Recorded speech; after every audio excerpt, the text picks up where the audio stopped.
നമസ്കാരം. ഈ പോസ്റ്റ് കണ്ടപ്പോഴാണ് ഞാനൊരു കാര്യം ആലോചിച്ചത്. അഖിൽ സത്യൻ സംവിധാനം ചെയ്ത സർവം മായയുടെ 100 കോടി ക്ലബിലേക്കുള്ള പ്രവേശനത്തിൻ്റെ വാർത്തയും അവരുടെ പരസ്യ പോസ്റ്റുകളൊക്കെ കണ്ടപ്പോൾ നിങ്ങളും ചിലപ്പോൾ അതുപോലെ ആലോചിച്ചിട്ടുണ്ടാവും. അതായത് മലയാളത്തിൽ ഈ 100 കോടി കളിയുടെ ഒരു കാലമാണല്ലോ 1-2 കൊല്ലമായിട്ട് നമ്മൾ മുന്നിൽ കണ്ടുകൊണ്ടിരിക്കുന്നത്. ഈ നിവിൻ പോളിക്ക് ഇതുവരെ ഒരു 100 കോടി ക്ലബ്ബിൽ ഉള്ള ഒരു പടമില്ലേ, ഉണ്ടായിരുന്നില്ലേ എന്നുള്ള അതിശയം ഈ സർവം മായ 100 കോടിയിൽ പ്രവേശിച്ചു എന്നുള്ള വാർത്തയും ഈ പരസ്യമൊക്കെ കണ്ടപ്പോൾ തോന്നി. പ്രേമം പോലെയുള്ള വലിയ സിനിമകൾ, ആക്ഷൻ ഹീറോ ബിജു പോലെയുള്ള വമ്പൻ ഹിറ്റുകളൊക്കെ നമ്മൾ കണ്ട് ആസ്വദിച്ച സിനിമകളാണ്. പ്രേമമാണെങ്കിൽ നീണ്ടകാലം തമിഴ്നാട്ടിലൊക്കെ വലിയ ഹിറ്റായിരുന്നു, നീണ്ടകാലം ഓടിയ വാർത്തയൊക്കെ നമ്മുടെ മുമ്പിലുണ്ടായിരുന്നു. അന്നൊന്നും പക്ഷേ ഈ 100 കോടി ക്ലബിൻ്റെ പരിപാടി ഇല്ലാത്തതുകൊണ്ട്, നിവിൻ്റെ കാലം നല്ല കാലത്ത് 100 കോടി ക്ലബിൻ്റെ പരിപാടി ഇല്ലാത്തതുകൊണ്ട് മൂപ്പർക്കൊരു 100 കോടി ക്ലബ്ബ് ഉണ്ടായിരുന്നില്ല എന്നുള്ളതാണ് ഇപ്പോഴത്തെ ഈ വാർത്തയിൽ നിന്ന് നമുക്ക് മനസ്സിലാവുന്നത്. ഞാനിപ്പോൾ ഈ വീഡിയോയുമായി വന്നത് ഈ പശ്ചാത്തലത്തിൽ സർവമായയുമായി ബന്ധപ്പെട്ട 100 കോടി ക്ലബിൻ്റെ വാർത്തയൊക്കെ വന്ന പശ്ചാത്തലത്തിൽ എന്തെങ്കിലും ചില കാര്യങ്ങൾ സംസാരിക്കാം എന്നൊക്കെ വിചാരിച്ചിട്ടാണ്. സർവമായ തിയേറ്ററിൽ കണ്ട പടമാണ്, അതിനെക്കുറിച്ച് മറ്റ് ന്യൂസ് അറ്റ് ഹൗസിൽ വീഡിയോയിൽ സംസാരിക്കാൻ പറ്റിയിരുന്നില്ല. ഈ പശ്ചാത്തലത്തിൽ 3 കാര്യങ്ങളാണ് സംസാരിക്കാനുള്ളത്. ഒന്ന്, അഖിൽ സത്യൻ്റെ ഈ സംരംഭത്തെക്കുറിച്ച് തന്നെയാണ്. സർവമായ എന്ന് പറയുന്ന സിനിമയിലൂടെ നിവിൻ പോളിയുടെ ഒരു വലിയ തിരിച്ചുവരവ് നമ്മുടെ മുമ്പിലേക്ക് ഉണ്ടായി. നിവിൻ പോളി വലിയ വിമർശനങ്ങളൊക്കെ ഏറ്റുവാങ്ങിയ സാഹചര്യമുണ്ട്. ഈ സർവമായ പുറത്തിറങ്ങുന്നതിന് മുമ്പ് നമ്മൾ അത് സംബന്ധിച്ച് നിവിൻ പോളിയുടെ തിരിച്ചുവരവിൻ്റെ സാധ്യതകൾ സംബന്ധിച്ചൊരു വീഡിയോ ചെയ്തിരുന്നു. ഒരുപക്ഷെ അന്ന് നമ്മൾ പ്രതീക്ഷിച്ചതുപോലെ സംഭവിച്ചിരിക്കുന്നു സർവമായ എന്ന് പറയുന്ന സിനിമയിൽ. ഈ സിനിമയിലൂടെ മലയാള സിനിമയിൽ നിവിൻ പോളിയുടെ സ്ഥാനം എന്താണ്, ഉള്ളിൽ ഉറങ്ങിക്കിടക്കുന്ന നമ്മുടെ ഒരു സ്നേഹം നിവിൻ പോളിയോട് ഉണ്ടായിരുന്നു. അത് തിരിച്ച് അദ്ദേഹം വളരെ ശരാശരിയായ ഒരു സിനിമ അഭിനയിച്ചാൽ പോലും നമുക്ക് രസിക്കുന്നുണ്ടെങ്കിൽ അത് വലിയ ഹിറ്റാവുകയാണ്. സൈലൻ്റായി വന്ന് വളരെ പെട്ടെന്ന് ഇത്ര വലിയ ഹിറ്റായി പോയി എന്നുള്ളത് അദ്ദേഹത്തോടുള്ള ഈ ആഭിമുഖ്യമാണ് വ്യക്തമാക്കുന്നത്.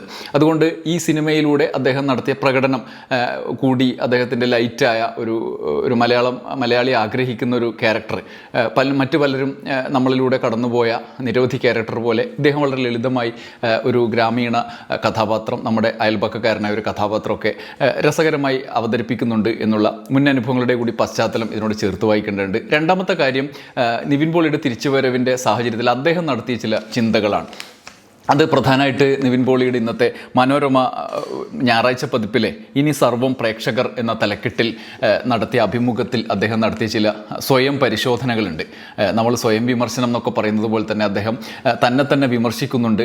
ഈ പരാജയകാലം എങ്ങനെയാണ് അഭിമുഖീകരിക്കേണ്ടി വന്നത് എന്ന കാര്യങ്ങളൊക്കെ പറയുന്നുണ്ട്. അതിലത്തെ ചില പ്രതികരണങ്ങൾ, അതിൽ അദ്ദേഹം ചില ചോദ്യോത്തരങ്ങൾ, ജോസഫ് പുന്നവേലിയുടെ അഭിമുഖമാണ്, ആ ചോദ്യോത്തരങ്ങൾ കൂടി ഞാൻ നിങ്ങളുടെ മുമ്പിലേക്ക് അവതരിപ്പിക്കുകയാണ്. ഒന്നാമത്തേത്, ഇത്ര കാലം എവിടെയായിരുന്നു എന്നുള്ള ചോദ്യമാണ്. അതായത് അദ്ദേഹം നിരവധി സിനിമകൾ ചെയ്ത് പരാജയപ്പെട്ടു പോയൊരു കാലം ഉണ്ടല്ലോ, നമ്മുടെ തൊട്ട് മുമ്പുള്ള കാലം. വലിയ വിമർശനങ്ങൾ ഏറ്റുവാങ്ങി വലിയ ബുദ്ധിമുട്ടുകളിലൂടെ കടന്നു വന്ന കാര്യം വാർത്തകളിൽ നിന്നൊക്കെ നമുക്കറിയാം. അതിൽ അദ്ദേഹം ചില പരിശോധനകൾ നടത്തുന്നുണ്ട്. അദ്ദേഹം പറയുന്നു, ഇവിടെ തന്നെ ഞാൻ ഉണ്ടായിരുന്നു, എനിക്ക് ഇഷ്ടപ്പെട്ട സിനിമകളാണ് ചെയ്തതെല്ലാം. നിർഭാഗ്യവശാൽ അവ വേണ്ടതുപോലെ വിജയിക്കുകയോ ശ്രദ്ധിക്കപ്പെടുകയോ ചെയ്തില്ലെന്ന് മാത്രം. ഞാൻ മാത്രമല്ല, കുടുംബം മുഴുവൻ അതിൻ്റെ മാനസിക ബുദ്ധിമുട്ടുകൾ അനുഭവിച്ചു. എവിടെ ചെന്നാലും ആളുകൾക്ക് ചോദിക്കാനുണ്ടായിരുന്നത് സിനിമകളുടെ പരാജയത്തെപ്പറ്റി മാത്രമായിരുന്നു. പലരും പല ഉപദേശങ്ങൾ തരികയും ചെയ്തു. അതോടെ ഞാനാകെ കൺഫ്യൂഷനിലായി. എന്താണ് തിരഞ്ഞെടുക്കേണ്ടത് എന്ന് കൃത്യമായി കണ്ടെത്താൻ പറ്റാത്ത അവസ്ഥ. എങ്കിലും എനിക്കായി ഒരു ദിവസം ഉണ്ടാകുമെന്ന് വിശ്വസിച്ചിരുന്നു. വൈകിയാണെങ്കിലും ദൈവം ആ ദിവസം കൊണ്ടുവന്നു തന്നു. എല്ലാമായ പ്രേക്ഷകർ 2 കൈയും നീട്ടി സ്വീകരിച്ചു. ഞാൻ അവരെ എൻ്റെ ഹൃദയത്തോട് ചേർത്തു നിർത്തുന്നു എന്നുള്ളതാണ്. സർവമായ അസാധാരണമായൊരു സിനിമയൊന്നുമല്ല, കണ്ടവർക്കറിയാം. പക്ഷെ നമ്മൾ മുഷിയില്ല. മാത്രമല്ല, നിവിൻ്റെ സാന്നിധ്യം ആ സിനിമയിൽ മറ്റു പല കാരണങ്ങളുണ്ട്. അതിൽ നായികയും അജു വർഗീസിൻ്റെ ഒക്കെ സാന്നിധ്യം, അത് നമുക്ക് കൺക്ലൂഷനിലൂടെ കടന്നു പോകുമ്പോൾ പറയാം. എന്തായാലും നിവിൻ പോളിയോട് ഇത്രയും സ്നേഹം ഉണ്ടായിരുന്നുള്ളൂ എന്നുള്ള ചോദ്യം അദ്ദേഹം പറയുന്നുണ്ട്. ഇത്രത്തോളം ആഴമുള്ളതും വൈകാരികവുമാണെന്ന് ഞാൻ ഒരിക്കലും കരുതിയില്ല ആളുകളുടെ സ്നേഹം. പരിചയമുള്ളവരും ഇല്ലാത്തവരുമായവർ അയക്കുന്ന മെസ്സേജുകളും മറ്റും വായിക്കുമ്പോൾ ഞാനത് തിരിച്ചറിയുന്നു. എൻ്റെ ജീവിതത്തിൽ ഏറ്റവും കടുപ്പമേറിയ ചില ദിവസങ്ങളുണ്ടായിരുന്നു. എനിക്കെതിരെ കെട്ടിച്ചമച്ച ആരോപണങ്ങളുമായി ഒരാൾ വന്ന സമയം. കലൂരിലെ വീട്ടിലേക്ക് പോകുമ്പോൾ സ്കൂട്ടറിൽ വന്നൊരു കുടുംബം എൻ്റെ കാറിന് വട്ടം വെച്ച് നിർത്തി.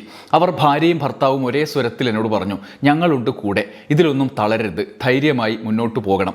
എൻ്റെ കണ്ണ് നിറഞ്ഞുപോയി. എൻ്റെ ആരാണവർ? അവർക്ക് വണ്ടി ഓടിച്ച് നേരെ വീട്ടിൽ പോയാൽ പോരെ. പക്ഷെ ഞാൻ ചെയ്ത ചില സിനിമകൾ അവരെ സന്തോഷിപ്പിച്ചിട്ടുണ്ടാകും. അതുകൊണ്ടാവും വണ്ടി നിർത്തി അടുത്തേക്ക് വരാൻ തോന്നിയത്. സർവമായ തിയേറ്ററിൽ പോയി കണ്ടിറങ്ങിയതിന് ശേഷം മമ്മി എന്നെ വിളിച്ചു. മോനെ, നിന്നെ ജനം ഇത്രയും സ്നേഹിക്കുന്നുണ്ടോ? എനിക്ക് പോലും വിശ്വസിക്കാനാവുന്നില്ല എന്നാണ് പറഞ്ഞത്. ഇതൊന്നും ചെറിയ കാര്യമായി കരുതാനാവില്ല. ഇത് ഞാൻ തിരിച്ചറിയുന്നു. ഇനി അവരെ സന്തോഷിപ്പിക്കുന്ന സിനിമകൾ ചെയ്ത് അവർക്കൊപ്പം മുന്നോട്ട് പോകണം എന്നാണ് ആഗ്രഹം. പ്രേക്ഷകനെ മറന്നൊരു കളിക്കും ഞാനില്ല എന്ന് അദ്ദേഹം പറയുന്നുണ്ട്. നേരത്തെ വർഷങ്ങൾക്ക് ശേഷം എന്ന സിനിമയിൽ ഒരു ക്യാമിയോ റോളിൽ വന്നപ്പോൾ ഉണ്ടായ പ്രതികരണം വ്യക്തമാക്കിയിട്ടുണ്ടായിരുന്നു. അതിനെക്കുറിച്ച് അദ്ദേഹം പറയുന്നുണ്ട്. അത് എന്നെ അത്ഭുതപ്പെടുത്തിയ ഒരു പ്രതികരണമായിരുന്നു. തുടർച്ചയായി പരാജയങ്ങൾ വന്നിട്ടും പ്രേക്ഷകർ എന്നെ തിരിച്ചുവരവ് പ്രതീക്ഷിക്കുന്നതായി തോന്നി. അതുപോലെ വിനീത് ശ്രീനിവാസൻ എന്നെ കാണുമ്പോഴൊക്കെ ഉപദേശിക്കും, നിവിൻ, നിനക്ക് ഒരു സ്ഥാനം പ്രേക്ഷകർ നൽകിയിട്ടുണ്ട്, അത് മറന്നു പോകരുത് എന്ന്. ഈ പടം ഇറങ്ങിക്കഴിഞ്ഞ് വീണ്ടും വിനീത് വിളിച്ചപ്പോഴാണ് ആ വാക്കുകളുടെ അർത്ഥം എനിക്ക് മനസ്സിലായത്. ഏറ്റവും അവസാനമായിട്ട് ഈ അഭിമുഖത്തിൽ അദ്ദേഹം പറയുന്ന ഒരു പ്രധാന കാര്യം എവിടെയാണ് പിശക് പറ്റിയത് എന്ന് അദ്ദേഹം പരിശോധിക്കുന്നതാണ്. നന്നായി പെർഫോം ചെയ്യുക എന്ന് പറയുന്നത് പോലെ തന്നെ പ്രധാനമാണ് നല്ല സിനിമകൾ തിരഞ്ഞെടുക്കുക എന്നതും. ജനപ്രിയമായ കുറച്ച് സിനിമകൾ തുടരെ വിജയിച്ചപ്പോൾ പലരിൽ നിന്നും ചില ഉപദേശങ്ങളുണ്ടായി. ഗൗരവമുള്ള കഥാപാത്രങ്ങൾ കൂടി ചെയ്യണ്ടേ എന്ന്. അങ്ങനെ ചില പരീക്ഷണങ്ങളിലേക്ക് പോയി. വ്യത്യസ്തമായ കഥാപാത്രങ്ങളും കഥകളും ചെയ്യണമെന്ന തോന്നലിൽ നിന്നാണ് അതുണ്ടായത്. നിർഭാഗ്യവശാൽ ആ സമയത്ത് വിജയങ്ങൾ ഉണ്ടാകാതെ പോയി. ഇനി അത്തരം കാര്യങ്ങളിൽ കൂടുതൽ ശ്രദ്ധയുണ്ടാകും എന്നാണ് നിവിൻ പറയുന്നത്. അദ്ദേഹം നേരത്തെ ചെയ്ത കഥാപാത്രങ്ങൾ, നല്ല കഥാപാത്രങ്ങളുള്ള സിനിമകൾ തന്നെ വലിയ എട്ടുനിലയിൽ പൊട്ടിയ സിനിമകളുണ്ട്. ആസ്വാദനത്തിൽ വലിയ തടസ്സങ്ങളുണ്ടായ ട്രീറ്റ്മെൻറ്റ് ആണ് അത്തരം സിനിമകളിൽ പലതും ഉണ്ടായിരുന്നത്. അത് അദ്ദേഹം തിരിച്ചറിയുന്നു. കമേഴ്സ്യൽ വിജയം ഒരു നടൻ്റെ നിലനിൽപ്പിന് അനിവാര്യമാണ് എന്ന് ഞാൻ തിരിച്ചറിയുന്നു എന്നാണ് അദ്ദേഹം പറഞ്ഞതിൻ്റെ അർത്ഥം. ഒപ്പം ഇനി വരാനുള്ള സിനിമകളുടെ കാര്യങ്ങൾ കൂടി അദ്ദേഹം പറയുന്നുണ്ട്. നമ്മൾ പ്ലാൻ ചെയ്യുന്നതായിരിക്കില്ല നടക്കുക. പലപ്പോഴും അങ്ങനെ സംഭവിക്കുന്നതിൻ്റെ അനുഭവം ഉണ്ട്. ബേബി ഗേൾ ആണ് ക്രിസ്മസിന് റിലീസാവുമെന്ന് പ്രതീക്ഷിച്ചത്. എന്നാൽ ഡിയർ സ്റ്റുഡൻ്റ് ആയിരുന്നു മറ്റൊരു പ്രതീക്ഷയുമായി ഉണ്ടായിരുന്നത്. പക്ഷേ അതൊന്നുമല്ല, സർവമായാണ് എത്തിയത്. അപ്പോൾ നമുക്ക് മുകളിൽ മറ്റൊരാൾ ഇരുന്ന് പ്ലാൻ ചെയ്യുന്നതായി എനിക്ക് തോന്നുന്നു. ഇപ്പോൾ ബോധ്യമാവുന്നത് മറ്റൊരു കാര്യമാണ്. ആത്മാർത്ഥമായി കിട്ടുന്ന കാര്യങ്ങൾ ചെയ്യുക, കഥാപാത്രങ്ങൾ ചെയ്യുക.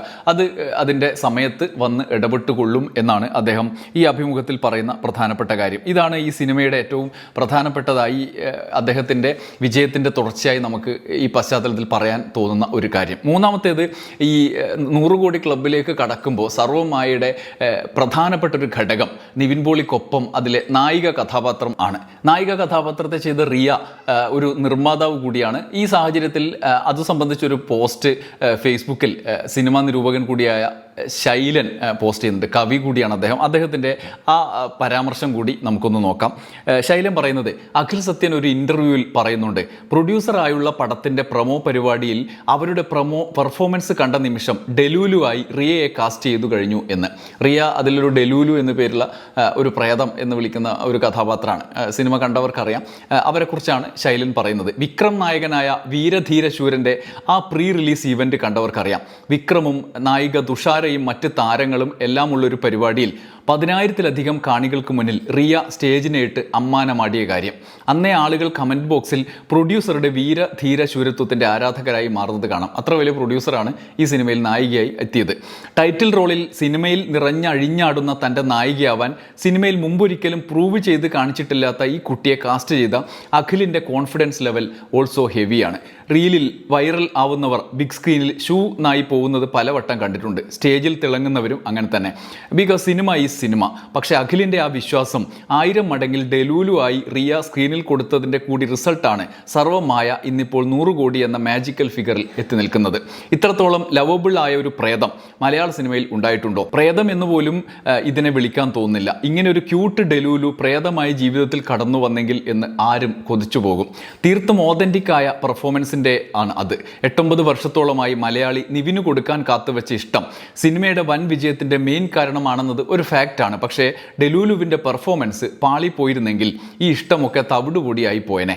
അഖിൽ സത്യൻ പറയുന്ന മറ്റൊരു കാര്യം കൂടിയുണ്ട്. റിയയെ കംഫർട്ട് ആക്കാനും ഡെലൂലുവിന് അഴിഞ്ഞാടാൻ സ്പേസ് ഒരുക്കുന്നതിനുമായി നിവിൻ പലപ്പോഴും സൈഡിലേക്ക് സ്വയം വലിഞ്ഞു എന്ന്. വർഷങ്ങളായി ഔട്ടായി നിൽക്കുന്ന മനുഷ്യനാണ്. എന്നിട്ടാണ് തന്നേക്കാൾ കൂടുതൽ സ്വന്തം സിനിമകളിൽ ആരെങ്കിലും പെർഫോം ചെയ്യുന്നു എന്ന് സംശയം തോന്നിയാൽ എഡിറ്റിംഗ് സമയത്ത് നൈസിൽ എന്തെങ്കിലും കാരണം പറഞ്ഞ് അത് പോയി കട്ട് ചെയ്യിക്കുന്ന ചില താരങ്ങളെ വെറുതെ ഓർത്തുപോയി. ഈ വിജയം തീർത്തും ഡിസർവിംഗ് ആവുന്നത് അതുകൊണ്ട് തന്നെ എന്നാണ് ശൈലൻ പറയുന്നത്.